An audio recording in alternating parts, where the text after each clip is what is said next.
Welcome to our daily market update. It's Tuesday the 31st of March. My name is Chris Marshall, Head of Investment Strategy here at Dragon Investment Managers. So as the first quarter of 2020 draws to a close, it kind of goes without saying that in the broad markets this has been probably one of the most wealth destructive quarters we have seen, with equities showing massive sell-offs as well as oil hitting 18-year lows. I guess it's kind of those points which then segue nicely into how we have positioned our portfolios and the encouraging signs that we have seen both in a reduction in volatility compared to broad markets across our client portfolios, as well as lessening that downside, that drawdown compared to the broad equity markets again. Coming into this period of time, we actually were running a fairly cautious allocation. We had fairly high cash positions, and we've done an awful lot of work over the past 18 months or so to really ensure that the direct equities we were holding were in companies with relatively strong balance sheets, had good cash flows and weren't too debt laden. These characteristics in equities, of course, are going to become more and more sought after now as we kind of see the global economic shutdown continue for the time being. Looking at what's going on around the world, we have seen some encouraging news come out this morning, both from China launching a positive PMI, or an expansionary PMI, although I would warn that we should take this figure with a little bit of a pinch of salt, because of course it compares PMI to last month, where China was in significant economic lockdown. But looking to some more daily indicators of how China is performing, it does appear that manufacturing could be up to around 85%, which is a very encouraging sign. Although for this to really continue, China is going to need developed markets really to reopen their economies and start purchasing and importing goods from the Chinese region. In other good news, it looks as though Italy is having a reduction in new cases.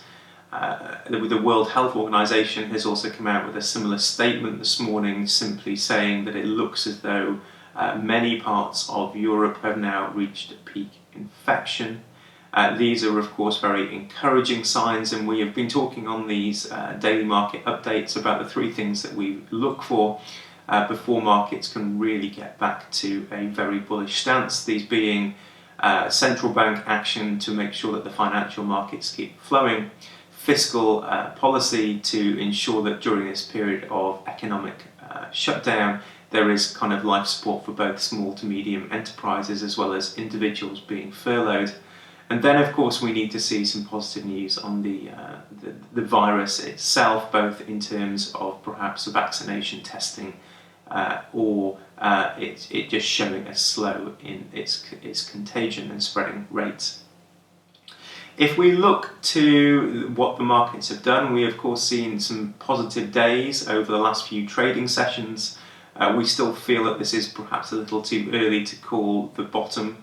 There could well be some further liquidations in the market, and while equities do seem to be pricing in recession-like prices, we again feel that there is more news to come through, certainly on the earnings side, which we really have no indication or knowledge of until we know better of when the economies might start again.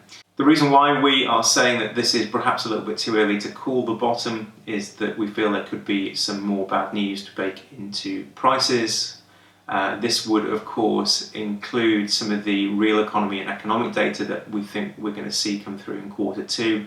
While quarter one GDP and economic figures are going to be very poor, we feel that Q2 could be significantly worse, as of course we see this globally coordinated economic shutdown continue through quarter two. In other areas we have still see some potential liquidation needed, which would of course lead to a sell-off in many markets, as well as some stress still left in the system that we can see via what we would call the TED spread. although central banks have been doing everything they possibly can to keep financial markets flowing and to prevent this from becoming a financial crisis. In other news, we have unfortunately seen politicians from Europe come out saying that they see many obstacles in the way of issuing a 27-member European-wide type of Corona bond, which would help fund fiscal measures. And therefore, it looks as though the current institutions which are in place in Europe are going to have to be the ones which deal out any fiscal measures in the near term. Other worrying signs that we see is the expansion of government around the world, both in terms of government spending and really size of government itself. Of course, in the lead up to World War II, we did see an expansion in government spending around the world, as well as larger government in place. And unfortunately, that was never reduced after World War II, and we just want to keep an eye on what's going on right now and make sure that this isn't another opportunity for governments to increase their presence in both society and the economy, as well as keep a spending amount.